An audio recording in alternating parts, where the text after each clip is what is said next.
کسی شخص سے اللہ کی خاطر دوستی یا بھائی چارہ قائم کرنا بہت بڑی عبادتوں اور مقامات بلند میں شامل ہے جو راہ دین میں میسر آ سکتے ہیں۔ تمام آفتیں آنکھ ہی سے پیدا ہوتی ہے اور آنکھ کا ظہور گھر کے اندر سے نہیں بلکہ یہی دروازے اور کھڑکیاں ہیں۔ عذاب کے اسباب ہر شخص خود اس دنیا سے اپنے ساتھ لے جاتا ہے اور وہی اس کے اندر موجود ہوتے ہیں۔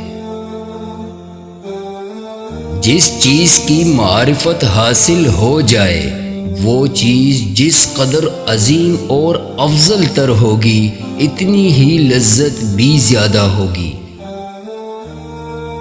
آدمی کی نیک بختی کا راز معرفت الہی میں چھپی ہے۔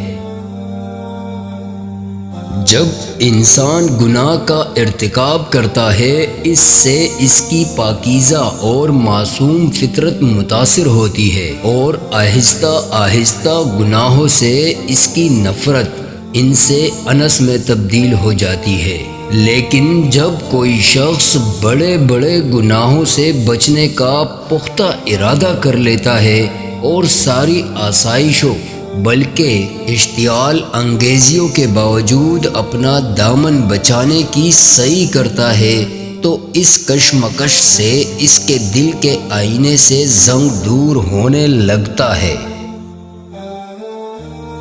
نوجوان آدمی کے دل میں شہوت کا وجود ایسا ہی ہے جیسے آگ کے سامنے سوکھی ہوئی گھاس آ جائے، پھر جس طرح آگ کی غذا لکڑی نہ رہنے سے آگ خاموش ہو جاتی ہے، اس طرح اگر شہوت باقی نہ رہے تو شیطان کو دم مارنے کی بھی مجال نہیں ہوتی اور وہ اپنا آشیانہ خود اپنے ہاتھوں سے جلانے پر مجبور ہو جاتا ہے۔